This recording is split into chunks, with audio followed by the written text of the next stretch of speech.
Quarter 4, Aralin 7. Pagbuo ng tula sa pamagitan ng tekstong multimodal, spoken poetry, pagkapalalim sa apat na himagsik. Layunin, nakabubuo ng tula para sa spoken word poetry na nagtatampok sa apat na himagsik ni Balagtas na maiuugnay sa panunumbalik ng kalinangang Pilipino. Nakapipili ng angkop na mga salita. Nakasusulat ng plano at borador ng tula para sa spoken word poetry. Nagagamit ang maratalinhagang salita at elemento ng tula para sa spoken word poetry. Nirerebisa ang piyesa para sa spoken word poetry. At isa sa pinal ang nagawang spoken word poetry. Bago tayo tumungo sa ating aralin ay magbalik-aral muna tayo. Maikling balik-aral. Panuto. Hanapin sa palaisipan ang mga salitang tinutukoy sa bawat bilang. Isang Turko, Miramulin. Pinag-iwanan ng hukbo, Menandro. Nakubkob ng mga Moro, Albania. Pinakulong ni Sultan Ali Adab, Aladdin. Bansang pinagmulan ni Aladdin, Persia. Malupit na konde, Aladdin. Paglinang sa kahalagahan sa pagkatuto sa aralin. Video analysis. Panoorin ang isang video ng spoken word poetry tungkol sa Pilipinas at sagutin ang mga tanong. I-click o kopyahin ang YouTube link na ito upang ito ay mapanood. Narito ang rubric sa pagmamarka. Tala salitaan. Magbigay ng mga salitang maaaring maiugnay sa salitang nasa bilog. Isulat ang mga posibleng sagot sa kahon. Paglinang at pagpapalalim, ikalawa at ikatlong araw.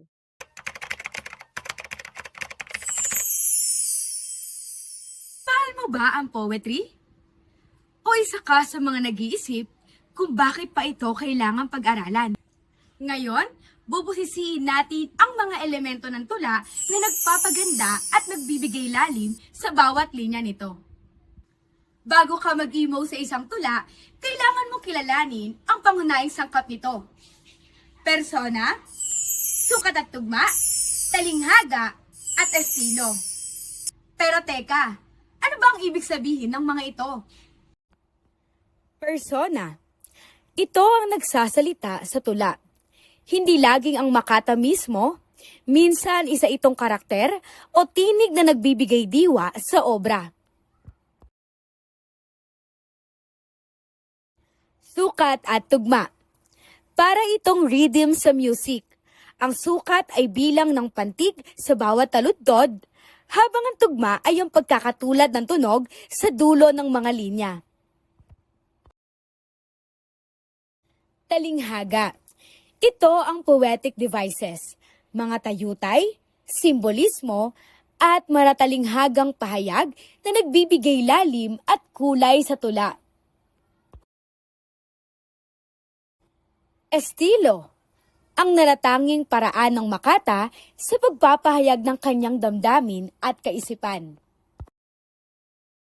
Narito ang isang halimbawa mula sa tulang Sa Aking Mga Kabata ni Dr. Jose Rizal.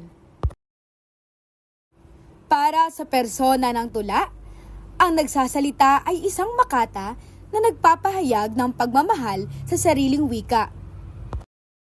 Para naman sa sukat at tugma, may sukat ito na lalabindalawahin o 12 pantig bawat taludtod at tugma sa dulo ng mga linya.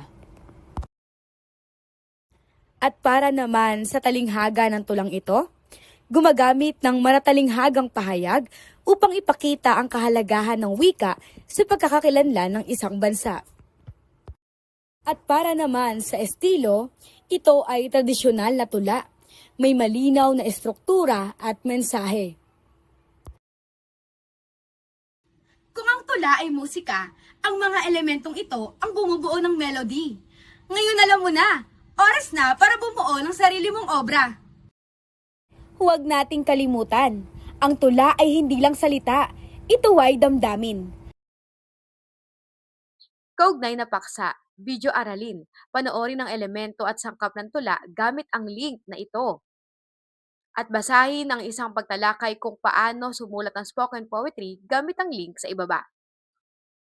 Kapag ito'y napanood na, narito ang pagproseso ng pag-unawa.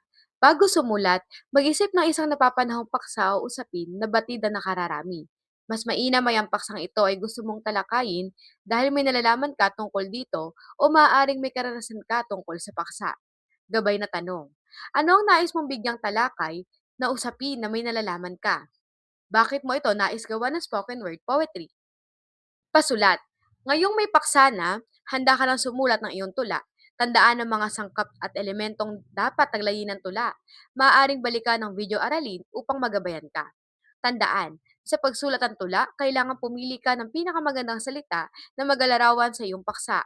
Gamitin mo ang iyong mga pandama, paningin, pansalat, pangamoy, pandinig at damdamin sa pagbuo ng iyong tula. Ikatlo, maging makatotohanan ka sa iyong paglalarawan sa iyong sinusulat na tula. Ikaapat, huwag limitahan ang sarili mo sa pagsulat ng iyong tula. Huwag isiping maikli o huwag isiping mahaba basta ipahayag mo sa pamagitan ng tula ang iyong nasa isip, nararamdaman, nalalaman at nais talakayin. Ikalama, maaaring gabayan ng sarili sa pagbabalik sa apat na himagsik ni Balagtas upang maging inspirasyon mo sa pagsulat ng iyong sariling tula. Pinatnubayang pagkasanay. I-check mo nga. Lagyan ng check kung ang pahayag ay nagasaad ng katotohanan at X kung hindi. Kung ito ang inyong mga sagot, mahusay. Paggalapat at pag-uugnay, video analysis. Panoorin ang isang ulat tungkol sa fake news sa mga kabataan. I-click ang link na ito. At punan ang sumusunod na katanungan. Narito ang rubric sa paggamarka. Rebisyon ng tula. Balikan ang sinulat na tula, muling basahin ito at gawa ng rebisyon sa mga saknong o taludtod na kailangan ng pagbabago gaya ng salitang ginamit, tugmaan at bilang ng pantig sa taludtod. Pag-inilay sa pagkatuto, nilay hayag, tugtungan ng mga pahayag batay sa iyong karanasan sa araling ito. Gabay nilay, pasulat. Isulat sa isang talata ang sagot sa mga sumusunod na katanungan.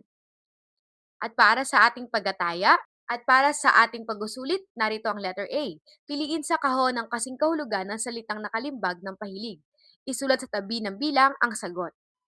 At ito naman ang letter B. Panuto. Lagyan ng check kung ang pahayag ay nagasaad ng katotohanan. At ito ang mga tamang sagot.